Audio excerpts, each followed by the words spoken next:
কি পরিশ্রম করি ভাই। খুব ভোরে মানে সকাল 5টা বাজে আইছি ফেসবুকের ভিডিও বানাইতে। এত সকালবেলা আইছি ফেসবুকের ভিডিওতে। আবার আপনারা জিজ্ঞাসা করবেন যে ভাই এত সকালবেলায় কেন ফেসবুকের ভিডিও বানাইতে আসছেন। বুঝছেন ভাই, আমি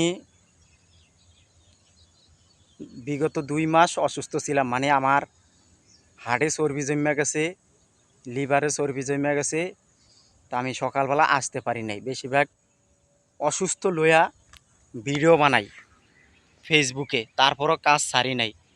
তা আমি কাজ করতাম হইল কন্ট্রাকশনের কাজ করতাম। তারপর আমি ফেসবুকের হাল ছাড়ি নাই। আমি ফেসবুকে ভিডিও বানিয়ে যাচ্ছি, আপলোড দিয়ে যাচ্ছি। তা আপনারা আমার কাছ থেকে কিছু শিখেন, জানেন, ধৈর্য রাখেন। ভাই আমি যেটুকুক জানি ফেসবুকের সম্বন্ধে অতটুক কথা বলতে চাই। তা আমি এই যে শরীর অসুস্থ নিয়ে তারপরেও ভিডিও বানাই, মিথ্যা কথা বলবো না। খুব সকালবেলা আইসা ভিডিও বানাই, তারপর ভাই আমার কাছে অনেক খারাপ লাগে। তো এই যে ফেসবুকের ভিডিও যে বানাই, আপনি অসুস্থ না খায়া আছেন না না খায়া আছেন, আপনি বিপদে পড়ছেন না বিপদে পড়েন না, এটা ফেসবুক দেখবে না। ফেসবুক দেখে কি আপনি কতটুক অ্যাক্টিভ। আপনি যদি কতটুক অ্যাক্টিভ থাকতে পারেন, তাহলে আমাকে ফেসবুক দর্শকের সামনে তুলে ধরে এবং আমার ভিডিওটা দর্শকের সামনে নিয়ে যায়। আজকে আমি কোথায় বসে আছি জানেন? একটা জঙ্গলের ভিতরে। আমার আশেপাশে এত কাইসা বন ভরা ভাই।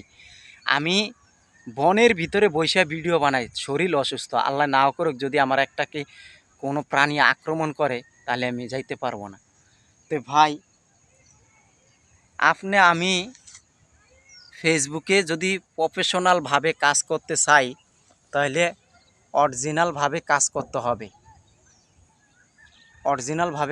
হবে। আজকে দেখেন, অরিজিনালভাবে কাজ করতে আসি, এই জন্য কোনো আমি সবসময় মানে বলি যারা অরিজিনালভাবে কাজ করেন, তা আমি চাই যে সবসময় এখানে কাজ করি।